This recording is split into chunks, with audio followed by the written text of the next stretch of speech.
సరిగ్గా తోము దీన్ని. నేను కొంచెం నడుము వాలుస్తాను, బాగా అలసిపోయాను.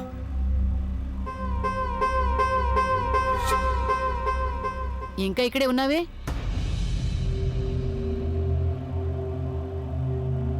అమ్మగారు, నేను మీకో సంగతి చెప్పాలి. చెప్పు. ఏమైందంటే అమ్మగారు, నేను సామాన్లు కొనడానికి బజార్కు వెళ్ళానుగా, అక్కడేమో మన వకీల్ బాబు గారు ఆఫీస్ ఎదురుగా ఐశ్వర్య గారు తిరుగుతుండడం చూశాను. అవును, పైగా ఆవిడ ఇంటికొచ్చాక చిన్నమ్మ గారికి అబద్ధం కూడా చెప్పింది, తను కాలేజీకి వెళ్ళారని. నువ్వు చెప్పేది నిజమేనా? దేవుడి మీద ఒట్టమ్మ గారు, నేనెందుకు అబద్ధం చెప్తాను? మీరే ఆలోచించండి. ఐశ్వర్య గారు తన అక్కతోటి అబద్ధం చెప్పవలసిన అవసరం ఏంటి?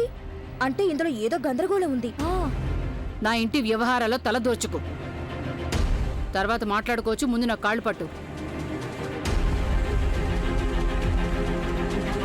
ఐశ్వర్య నాకు అబద్ధం చెప్పాల్సిన అవసరం ఏముంది? ఆయనతో ఏమంత ముఖ్యమైన పనుందని ఆఫీస్కి వెళ్ళింది.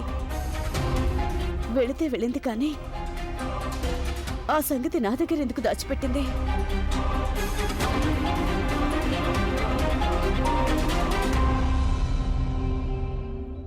ఐ థింక్ పర్ఫ్యూమ్ కొనాలి, కానీ ఏ బ్రాండ్, ఏ ఫ్రాగ్రెన్స్?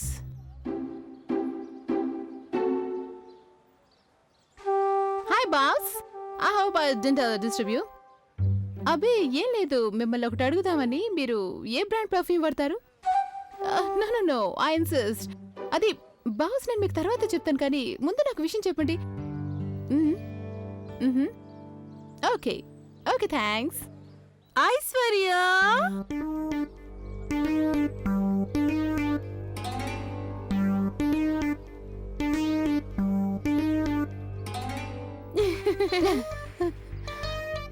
నువ్వు ఎక్కడున్నావేంటి? వదినా, షాపింగ్ కదా?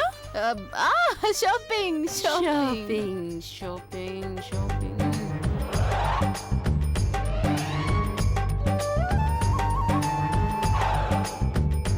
నేను నీకు వదిన అవుతాను కదా.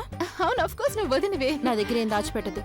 ముందు చెప్పు, ఎవరి కోసం షాపింగ్ చేస్తున్నావు? బాయ్ ఫ్రెండ్ కోసం కదా?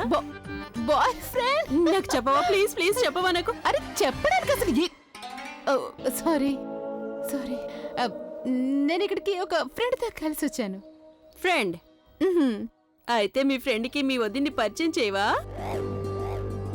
ఆఫ్ కోర్స్ పరిచయం చేస్తాను అదినా, కానీ ఏంటంటే తను అదిగో అక్కడక్కడ అక్కడ చూడండి, పానీపూరి తింటుంది, నా కోసం ఎదురు చూస్తూ ఉంటుంది. నేను మీకు తర్వాత పరిచయం చేస్తాను. So I have to go. By. Aishwarya, Aishwarya, ఏదో గందరగోళం ఉంది, ఏదో దాచేస్తుంది. ముందేమో చెప్పింది ఫ్రెండ్ తో కలిసి వచ్చాను అని, ఆ తర్వాత ఆ ఫ్రెండ్ ఇక్కడ అక్కడ ఇక్కడ ఇక్కడ అక్కడ ఇక్కడ పానీపూరి. What nonsense!